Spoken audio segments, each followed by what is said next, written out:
तो आज हम लोग न्यूटन्स लॉज ऑफ मोशन में जो वेज और पुल्ली के प्रॉब्लम्स कर रहे थे उनको हम लोग आगे बढ़ाएंगे और कुछ और वैरायटी ऑफ क्वेश्चंस को देखेंगे। न्यूटन्स लॉज ऑफ मोशन, इसमें वेज में एक और वैरायटी हम लोग कर लेते हैं और वो कुछ इस तरह का होता है जिसमें दोनों तरफ हमारे पास वेज हो और बीच में इस तरह से पुल्ली हो।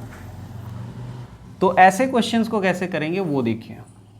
सपोज कि हम लोग को मालूम हो कि ये दोनों ही ब्लॉक 10 kg ईच हैं, 10 kg ईच हैं और ये 37 डिग्री, तो ये ऑब्वियसली 53 डिग्री हो, ठीक है, ये 90 डिग्री है, ये दिया हुआ है।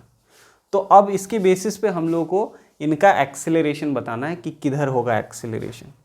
तो क्या करेंगे, हम लोग इनका फ्री बॉडी डायग्राम बनाएंगे। सबसे पहले 10 kg का फ्री बॉडी डायग्राम बनाते हैं।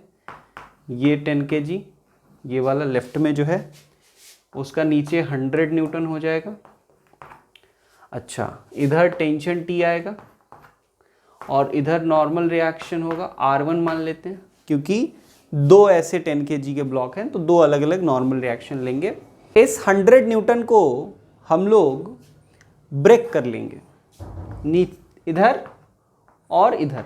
अब इसमें तो हम लोग एक्सपर्ट हो ही गए हैं कि अगर ये 37 डिग्री एंगल है तो आप लोग को याद आ जाएगा कि ये भी 37 डिग्री होना चाहिए।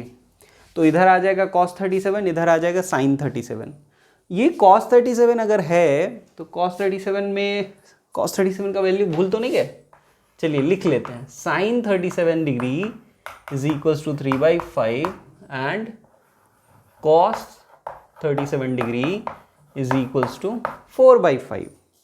तो इधर cos 37 आएगा 4/5। जब आप 100 इंटू 4/5 करिएगा तो ये आपको 80 न्यूटन दे देगा।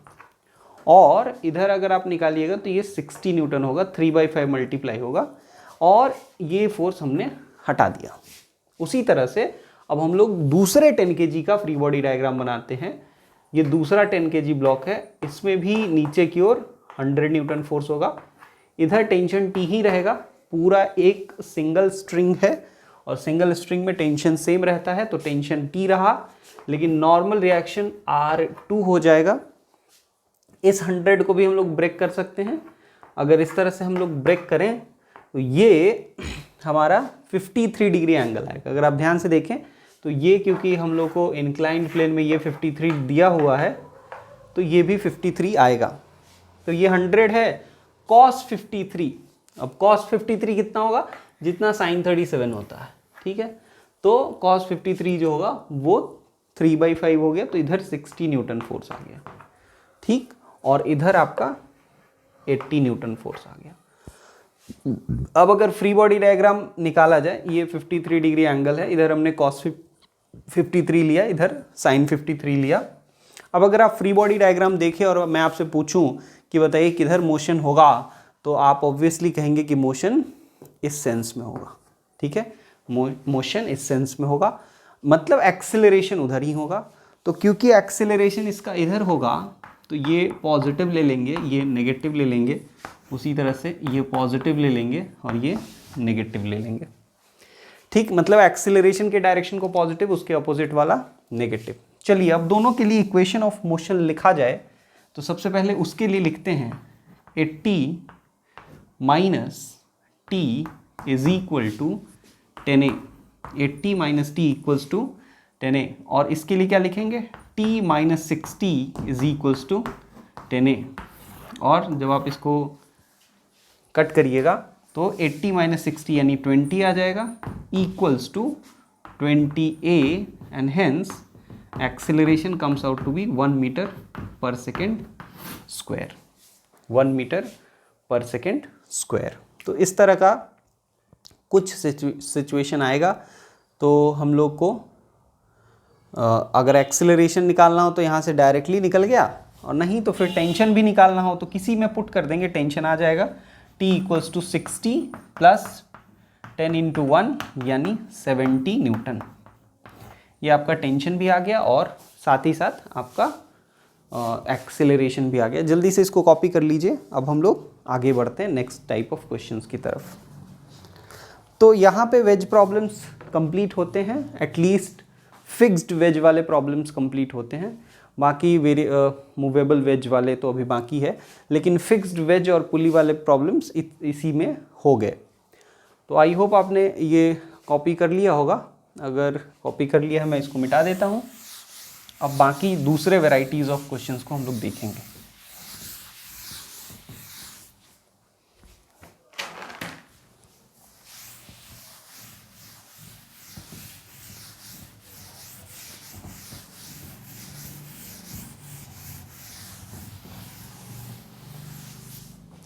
चलिए, अब नेक्स्ट हम लोग देखते हैं rope with mass. Rope with mass, rope with mass अगर हो तो क्या सिचुएशन होगा वो हम लोग देखना चाह रहे हैं। एग्जाम्पल लेते हैं, मान लीजिए अगर आपने मासलेस स्ट्रिंग लिया, ये हमने यहाँ पे ये मासलेस लिया है और इस रोप में मास है, ठीक है। तो अगर मैं आपसे पूछूं कि मान लीजिए हमने इसको इधर फोर्स लगाया है, तो बताइए बीच में यहाँ पे कितना टेंशन होगा, यहाँ कितना टेंशन होगा, यहाँ कितना टेंशन होगा।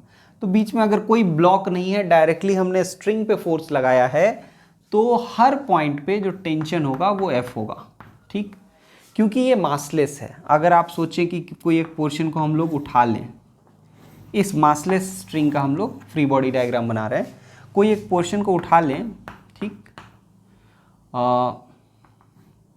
दो पोर्शन में हमने काट दिया इसको बीचों बीच, इस पे इधर F लग रहा है, यहाँ पे हमको टेंशन बताना है कि कितना है।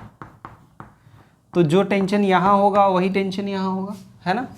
और अगर इसका मास 0 है और ये एक्सेलरेट भी कर रहा है, ये अगर एक्सेलरेट भी कर रहा है, तो इस पोर्शन का अगर फ्री बॉडी डायग्राम का इक्वेशन लिखा जाए तो इधर एक्सेलरेट ये कर रहा है, तो ये वाला फोर्स पॉजिटिव, उसके अपोजिट वाला नेगेटिव, यानी F minus T is equals to mass into acceleration. इस बार देखिए एक्सेलरेशन तो है लेकिन मास 0 है, इसकी वजह से नेट फोर्स 0 होगा और F जो होगा वो T के इक्वल आएगा। F जो होगा वो किसके इक्वल आएगा, T के इक्वल आएगा। लेकिन ये इसीलिए हो पाया, T पूरे में इसीलिए कांस्टेंट रहता है, सेम रहता है, क्योंकि ये स्ट्रिंग मासलेस होता है। लेकिन अगर हम ऐसा रोप ले लें जिसके पास मास हो, तब ये सिचुएशन नहीं आएगा, और उस केस में हम लोगों को बीच में टेंशन वेरिएबल मिलेगा और वो टेंशन निकालने वाले क्वेश्चंस पूछे जाते हैं। तो उन क्वेश्चंस को देखते हैं पहले। तो सबसे पहले हम लोग एक मास ले लेते हैं, एक रोप है जिसका मास m है, लेंथ l है, और उसके इस एंड पे सपोज हम लोग फोर्स F निकाल रहे हैं, ठीक, F लगा रहे हैं इनफैक्ट। तो हमसे अगर पूछा जाए कि इस एंड से L/3 दूरी पे, इस पॉइंट पे टेंशन कितना है ये बताइए, L/3 दूरी पे टेंशन कितना है ये बताइए। तो अगर ये टेंशन पूछेगा हमसे तो कैसे हम लोग निकालेंगे वो देखिए। सबसे पहले हम लोग क्या करते हैं, इतने पोर्शन का सेपरेट फ्री बॉडी डायग्राम बनाते हैं। जहां से हम लोग को टेंशन पूछा जाएगा वहां से रोप को काट लेंगे और एक अलग फ्री बॉडी डायग्राम बनाएंगे। ये F और इधर टेंशन जो निकालना है T, ठीक। अच्छा, ये तो फ्री बॉडी डायग्राम बन गया, इसके लिए इक्वेशन भी लिखा जा सकता है, लेकिन हमको इसका एक्सेलरेशन नहीं मालूम। तो सबसे पहला तो इक्वेशन एक लिखेंगे पूरे मास के लिए। तो पूरे मास के लिए अगर आप एक्सेलरेशन निकालिएगा तो वो एक्सेलरेशन आएगा F/m। क्यों आएगा, क्योंकि एकमात्र फोर्स जो हॉरिजॉन्टल डायरेक्शन में लग रहा है वो F है और टोटल मास m है, so acceleration will be F/m। ये हम निकाल लिए पहले, ताकि जब इस फ्री बॉडी डायग्राम में यूज करेंगे तो हमको एक्सेलरेशन पहले से पता होगा। अच्छा, इस पोर्शन का खाली मास पूछा जाए तो क्या होगा, सोचिए कि पूरे L लेंथ पे रोप वी आर अज्यूमिंग की रोप इज यूनिफॉर्म, क्योंकि उसके बारे में कोई भी चर्चा नहीं दिया हुआ है। तो अगर यूनिफॉर्म दिया हो तब तो अच्छी बात है, नहीं भी दिया हो और उसके नॉन यूनिफॉर्मिटी के बारे में कोई चर्चा नहीं करें, तब तक आप उसको यूनिफॉर्म अज्यूम करेंगे। तो एल लेंथ पे मास m है, तो यूनिट लेंथ पे मास कितना होना चाहिए, m/l। एल लेंथ का मास m है, तो यूनिट लेंथ का मास कितना होना चाहिए, m/l। तो अगर आपसे पूछा जाए कि l/3 का मास कितना होना चाहिए, तो क्या लिख लीजिएगा, m/l इंटू l/3। l से l कैंसिल हो गया और उसका मास आ गया m/3। तो ये जो हमने काट के निकाला है इसका मास है m/3, ये हमको पता चल गया। हमको यहाँ से टेंशन निकालना है, स्टेप्स देखते जाइएगा क्या क्या किए। पूरा बॉडी का एक्सेलरेशन निकाल लिए, जितना से काटे उसका मास निकाल लिए, और अब इसके लिए न्यूटन्स लॉज लगाएंगे। तो न्यूटन्स लॉज लगाएंगे, क्या आएगा, F minus T is equals to m/3 into A. F minus T is equals to m/3 into A. F minus T is equals to m/3 into A. ये equation आ गया। अब acceleration का value हमको मालूम है, पुट कर दें क्या, तो F minus T is equals to m/3 into A की जगह पे क्या रख दें, F/m रख दें, है ना, वो निकाल चुके हैं। तो m से m कैंसिल हो जाएगा और ये आ जाएगा F minus T is equals to F/3। t निकालना हो क्या लिख पाएंगे आप, t equals to F minus F/3 and hence tension comes out to be 2F/3। कितना आ गया टेंशन, 2F/3। तो ये बहुत ही आसान है, इस चीज़ को बस समझने की ज़रूरत है। इस पे 2-3 और क्वेश्चंस बनाएंगे तो आपको बहुत ही अच्छे से क्लियर हो जाएगा कि ऐसे क्वेश्चंस को किस तरह से हम लोग अप्रोच करते हैं। तो आई होप कि आपको रोप विथ मास समझ में आया होगा। 1-2 और क्वेश्चंस इस पे हम लोग करेंगे। इसको आप चाहें तो स्क्रीनशॉट ले सकते हैं।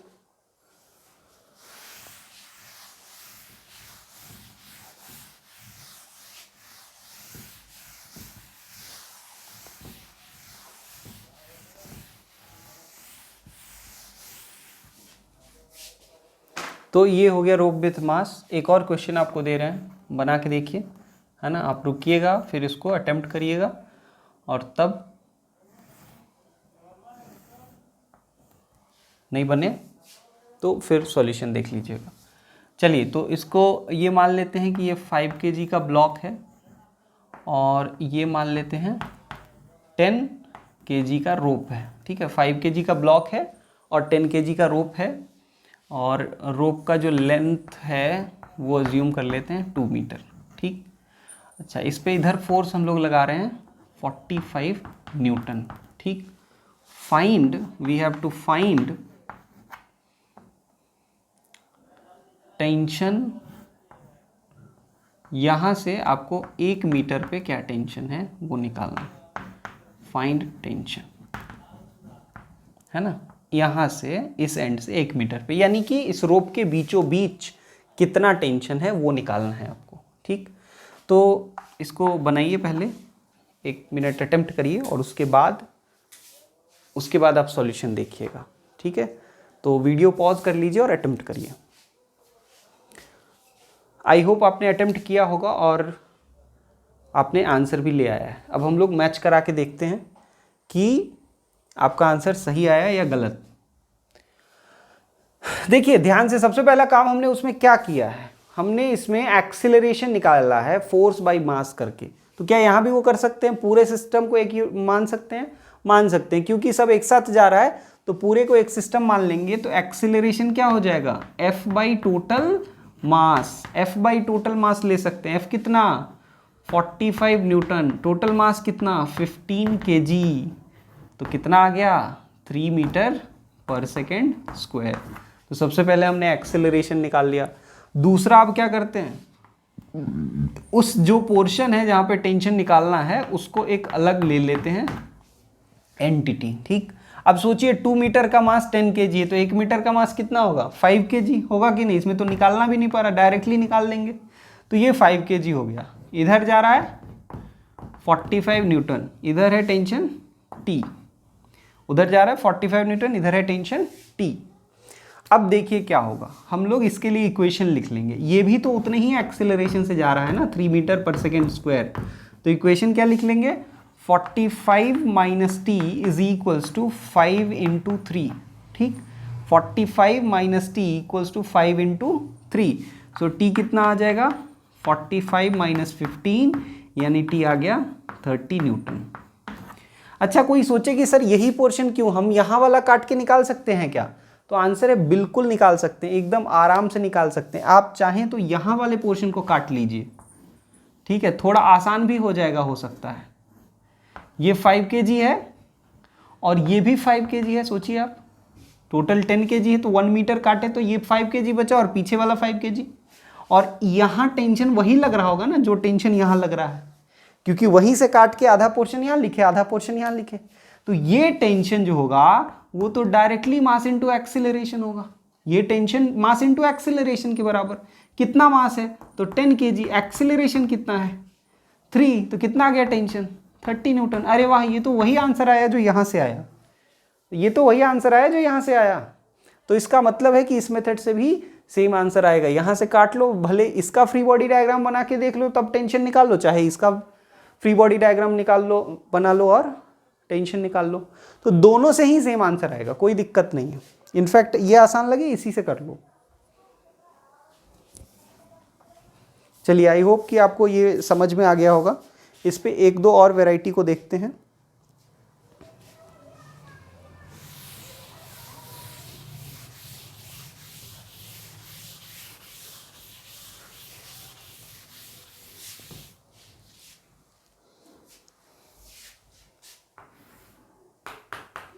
ये वर्टिकल रोप है,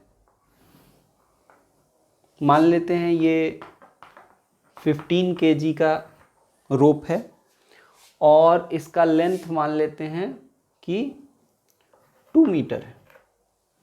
इसका लेंथ कितना है 2 मीटर। तो यहाँ से 0.5 मीटर पे टेंशन कितना है ये बताना है। Find tension at a distance 0.5 metre from the bottom of the rope. तो ये निकालना है। तो 15 kg का रोप है, 2 मीटर मास है, 2 मीटर लेंथ है, 0.5 मीटर पे टेंशन निकालना है। जल्दी से अटेम्प्ट करिए, जल्दी से इसको अटेम्प्ट कर लीजिए। तो आई होप आपने अटेम्प्ट किया होगा। देखिए, तो 0.5 मीटर का हम लोग, अब इसमें तो ये रेस्ट में है ना, इसमें क्या है रेस्ट में है, तब कैसे एक्सीलरेशन निकालेंगे? तो इसमें एक्सीलरेशन नहीं निकालेंगे, तो 0.5 मीटर पोर्शन ले लिए। अच्छा, 0.5 मीटर का कुछ मास होगा कि नहीं होगा? बिल्कुल होगा। 2 मीटर का मास कितना है 15 kg, तो 1 मीटर का मास कितना होगा 7.5 kg होगा। यूनिटरी मेथड लगा रहे हैं, तो 0.5 मीटर का क्या होगा मास, तो ये आएगा 3.75 kg। कितना आएगा 3.75 kg। तो नीचे mg कितना लगेगा 37.5 न्यूटन, और ऊपर में लग गया टेंशन T, ऊपर में लग गया टेंशन T। यही टेंशन तो इसको रोक के रखा हुआ है ना, तो क्या हम लोग निकाल सकते हैं? यहाँ इक्विलिब्रियम वाला कंडीशन लगा देंगे, तो T minus 37.5 is equal to T minus 37.5 is equals to 0.5 m into A. तो एक्सेलरेशन तो है ही नहीं, तो ये तो ज़ीरो हो गया। सो T का वैल्यू कितना आ गया बताओ 37.5 न्यूटन। T आ गया 37.5 न्यूटन। तो इस तरह से कुछ सवाल होते हैं। तो आई होप कि इस तरह के सवाल आपसे बन जाएंगे, बहुत ही आसान प्रश्न होते हैं, है ना। तो जल्दी से आप इसको कॉपी कर लीजिए, फिर आगे बढ़ते हैं हम लोग। सो आई होप आपने कॉपी कर लिया होगा।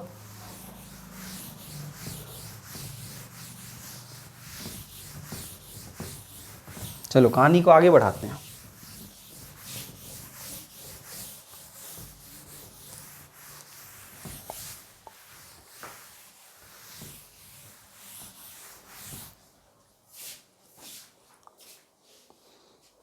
चलिए, अब नेक्स्ट जो हम लोग देखने जा रहे हैं वो पुल्ली और एक्सीलरेटेड फ्रेम दोनों को मिला के देखने जा रहे हैं। पुल्ली और एक्सेलरेटेड फ्रेम दोनों को मिला के देखने जा रहे हैं। जैसे मान लीजिए आपसे ये पूछे कोई कि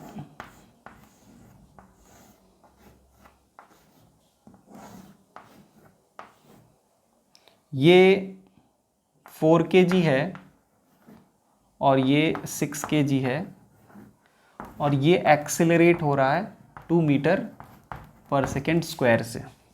4 kg 6 kg और एक्सेलरेट हो रहा है 2 मीटर पर सेकेंड स्क्वायर से। अब हमसे पूछा जाए find acceleration of each block, find acceleration of each block and tension in the string,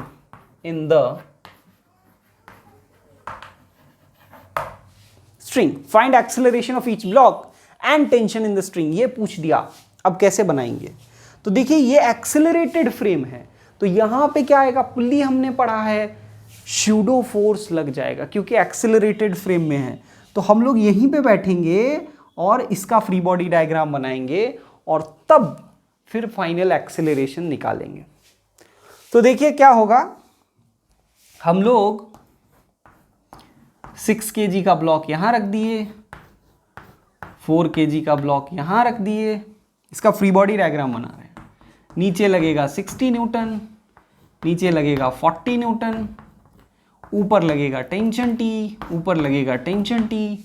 लेकिन क्या इतना ही होगा? नहीं, ऑब्जर्वर हमारा अंदर है तो अगर वो एक्सेलरेटेड है तो एक शूडो फोर्स भी लगेगा और वो शूडो फोर्स कितना होगा, नीचे की ओर देखिए, नीचे की ओर कितना, अच्छा नीचे की ओर क्यों, एक्सेलरेशन ऊपर तो शूडो फोर्स नीचे। तो मास इंटू एक्सेलरेशन, किसका मास, ऑब्जेक्ट का मास, किसका एक्सेलरेशन, ऑब्जर्वर का एक्सेलरेशन, तो 4 इंटू 2। उसी तरह से यहां भी लग गया, मास इंटू एक्सेलरेशन, किसका मास, ऑब्जेक्ट का मास, किसका एक्सेलरेशन, ऑब्जर्वर का एक्सेलरेशन। तो ये हमने शूडो फोर्स लगा दिया।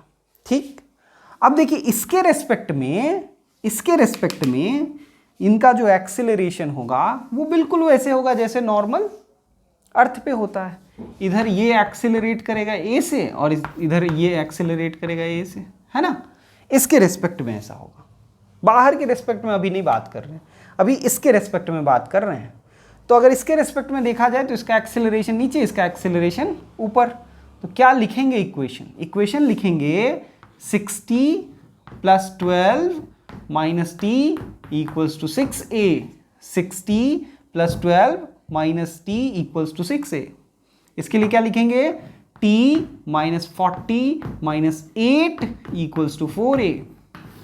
आया समझ में?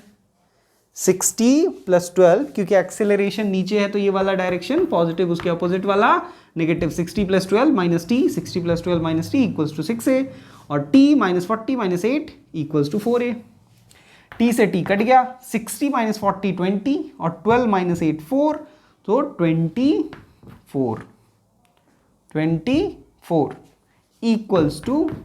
10a। तो a कितना आ गया, 2.4 metre per second square. But ये जो एक्सेलरेशन पूछा गया है वो एक्सेलरेशन हमसे कहाँ से पूछा गया है, वो acceleration with respect to ground पूछा गया है। जब तक दिया नहीं रहे तो हम लोग वो चीज़ विथ रिस्पेक्ट टू ग्राउंड ही अज्यूम करेंगे। अब देखिए उससे पहले हम लोग टेंशन निकाल लेते हैं, तब हम लोग acceleration with respect to ground निकालेंगे। पहले टेंशन निकाल लेते हैं। तो टेंशन कितना आ जाएगा, टेंशन इक्वल्स टू, इसमें पुट कर दें, equals to 40 + 8 + 4 into acceleration that is 2.4। तो कितना आ गया, 48 + 4 इंटू 2.4 इज 9.6। सो 9.6 हो गया और ये 0.6 एंड दिस इज 57। सो 57.6 ये टेंशन का वैल्यू आ गया Newton. This is the answer. अब हमको एक्सेलरेशन बताना है, बहुत ही इंपॉर्टेंट चीज़ है। यहाँ पे रिलेटिव का भी कॉन्सेप्ट कुछ कुछ थोड़ा थोड़ा आएगा। देखिए 4 kg का एक्सेलरेशन ऊपर की ओर है 2 metre, sorry 2.4 metre per second square. किस ऑब्जर्वर के रिस्पेक्ट में? जो अंदर में बैठा हुआ है, ठीक। और 6 kg का एक्सेलरेशन है नीचे की ओर 2.4 मीटर पर सेकेंड स्क्वायर। किसके रेस्पेक्ट में? जो अंदर में बैठा हुआ है उसके रेस्पेक्ट में। लेकिन साथ ही साथ क्योंकि ये एलिवेटर में है तो इनको बाहर से भी कुछ एक्सेलरेशन मिला है।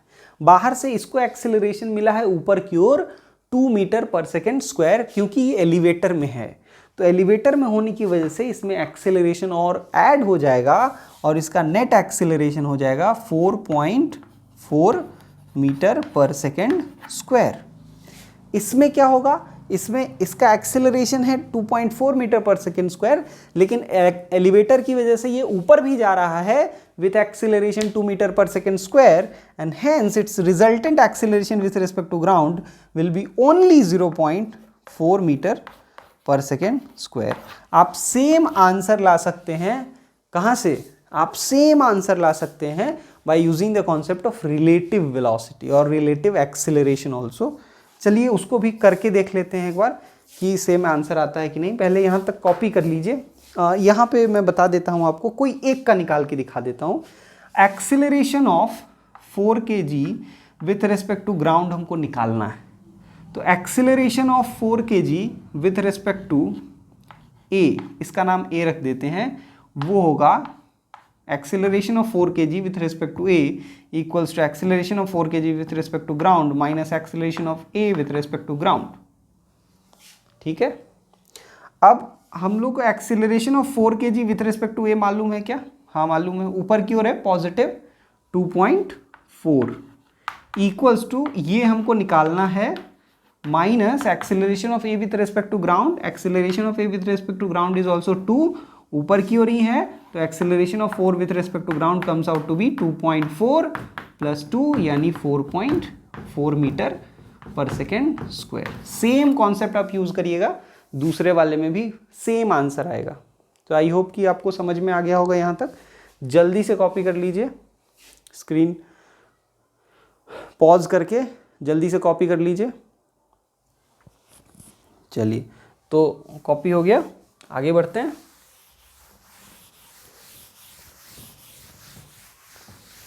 स्क्रीनशॉट भी ले सकते हैं आप लोग।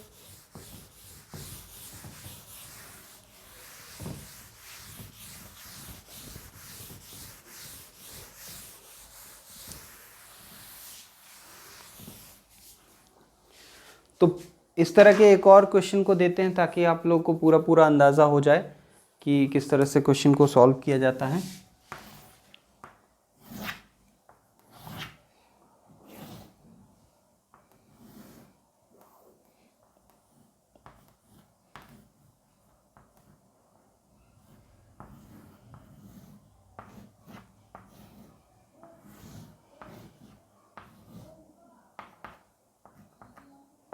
Three kg, 7 kg, 5 metre per second square. Question is find reading of spring balance.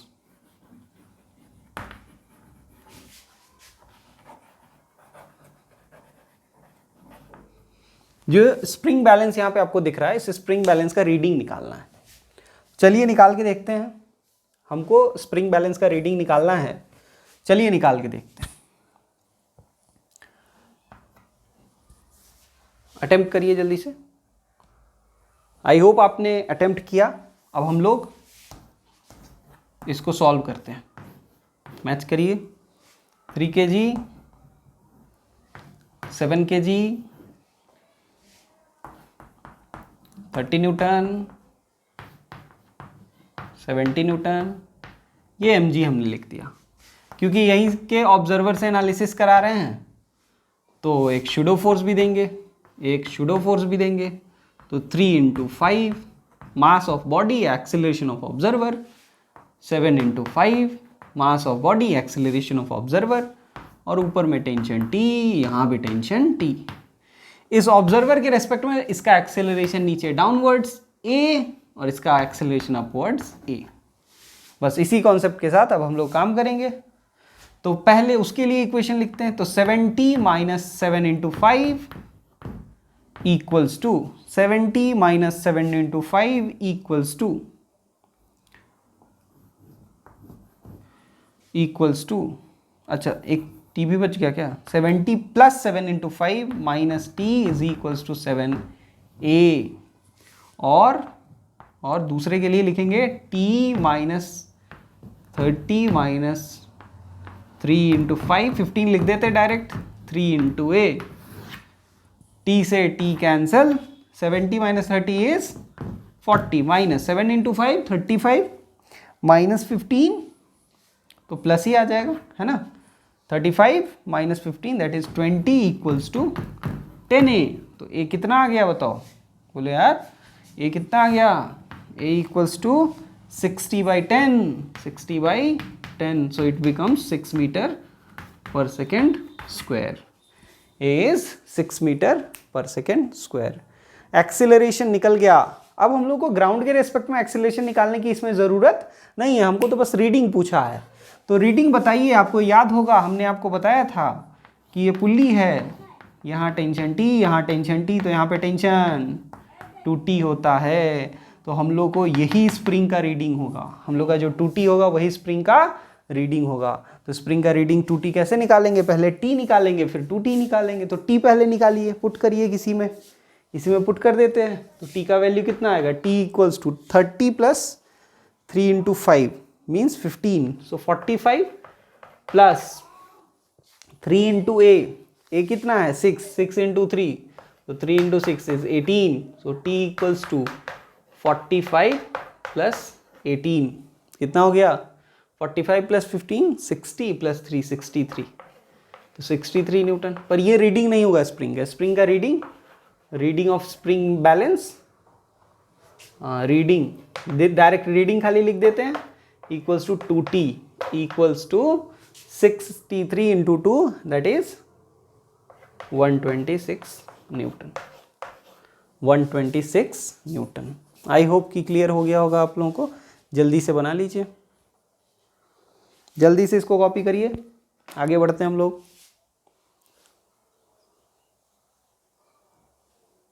चलिए, आई होप आपने कॉपी कर लिया होगा।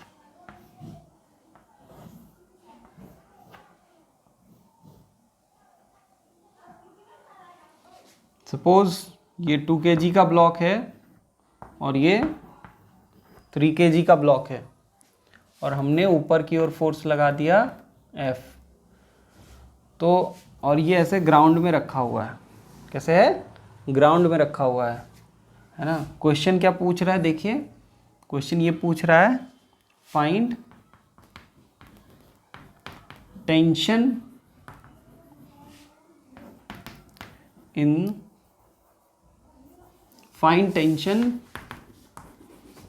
in the string and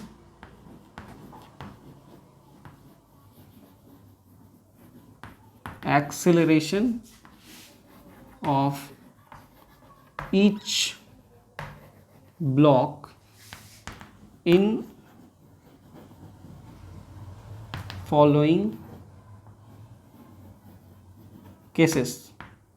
So in following cases you have to find the tension in the string and acceleration of each block. कौन से following cases है, first case है F का वैल्यू 10 न्यूटन, सेकेंड केस है F का value 30 Newton, third case है F का value 40 Newton, fourth case है F का वैल्यू 60 न्यूटन, फिफ्थ केस है F का वैल्यू 80 न्यूटन। आई होप कि आपको समझ में आया होगा कि ये जो केसेस हैं वो अलग अलग इफेक्ट प्रोड्यूस करेंगे इसमें। तो क्वेश्चन समझ में आ गया तो सॉल्यूशन करना शुरू करते हैं। सबसे पहले क्या देखते हैं समझना, ये F अगर 10 है तो आपको समझ में आना चाहिए कि यहाँ पे दोनों आधा आधा बटेगा, क्योंकि यहाँ जब t तो यहाँ 2t, तो वही तो दो आधा आधा बढ़ जाता है यहाँ पे। मतलब कि अगर यहाँ 10 है तो यहाँ होगा 5 और यहाँ भी होगा 5। तो अगर 20 kg की बात करी जाए तो इसका वेट कितना है 20 न्यूटन। 2 kg की बात करी जाए इसका वेट है 20 न्यूटन और इसका वेट कितना है 30 न्यूटन। किसी भी चीज़ को उठाने के लिए कितना वेट लगाना पड़ता है मिनिमम, किसी भी चीज़ को उठाने के लिए मिनिमम उसके वेट के बराबर फोर्स लगाना पड़ता है। तो यहाँ लग रहा है 5 न्यूटन, वेट है 20 न्यूटन। क्या ये उठेगा? नहीं। क्या ये उठेगा? नहीं। तो अगर 10 न्यूटन लगाएंगे तो एक्सीलरेशन क्या होगा? 0। और टेंशन क्या होगा? टेंशन होगा कि नहीं होगा? 5 न्यूटन। चलिए 30 न्यूटन के बारे में सोच लिया जाए। जैसे ही इसको आप 30 करिएगा, जैसे ही आप इसको क्या करिएगा 30, ये हो जाएगा 15, ये भी हो जाएगा 15। क्या ये उठेगा? नहीं उठेगा। एक्सेलरेशन होगा 0, टेंशन होगा 15 न्यूटन। अब कर देते हैं 40। क्या कर देते हैं 40, ये क्या कर देते हैं 20 और ये भी क्या हो जाएगा 20। आधा आधा बट गया ना, तो 40 20 20। तो एक्सेलरेशन आया अभी भी 0। क्यों? देखिए ये जस्ट उठने वाला है, ये जस्ट उठने वाला है और ये नहीं उठेगा, आराम करेगा भाई। तो एक्सेलरेशन 0 और टेंशन है 20 न्यूटन। अब इसमें सोचो 60 न्यूटन। 60 न्यूटन एक्सेलरेशन क्या होगा नहीं पता, लेकिन टेंशन तो 30 न्यूटन होगा ना। इसमें सोचो टेंशन कितना होगा 40 Newton. Tension in the string निकल गया। हम लोग को बाकी दो केसेस क्या देखना है 60 न्यूटन। तो अगर यहाँ लगाए 60, अगर यहाँ लगाए 60 तो यहाँ लगेगा 30, यहाँ लगेगा 30। ये जस्ट उठने वाला है, लेकिन ये उठ चुका है, ये उठ चुका है। नेट फोर्स ऊपर कितना 10 Newton equals to 2 into A, तो ए equals to 5 metre per second square. तो एक का 5 मीटर पर सेकेंड स्क्वायर और एक का 0। एक का 5 मीटर पर सेकेंड स्क्वायर और एक का 0। अब लगा दो 80। अब क्या कितना लगा दो 80। तो 80 लगाओगे तो यहाँ क्या हो जाएगा 40 और यहाँ भी हो जाएगा 40। इधर लगेगा 20, इधर लगेगा 30। तो इधर नेट फोर्स कितना हो गया, इधर नेट फोर्स कितना हो गया 20। कितना हो गया? उधर नेट फोर्स हो गया 20। सो 20 इक्वल्स टू 2 इंटू ए। तो ए का वैल्यू आ गया 10 मीटर पर सेकेंड स्क्वायर। तो इसका एक्सेलरेशन हो गया 10 मीटर पर सेकेंड स्क्वायर। इसका कितना आएगा? नेट फोर्स हुआ 10 इक्वल्स टू 3 इंटू ए। तो ए equals to 10/3 metre per second square. तो ये आ गया एक का 10 मीटर पर सेकेंड स्क्वायर और दूसरे का 10/3 metre per second square. I hope ये समझ में आया होगा आप लोगों को। अच्छा क्वेश्चन है, बढ़िया क्वेश्चन है। इस तरह का एक वैरायटी हो गया है ना। इसमें भी पुल्ली जो है उस पर फोर्स लग रहा है, वो पुल्ली मूव कर रहा है ना। तो जल्दी से उसको कॉपी कर लीजिए।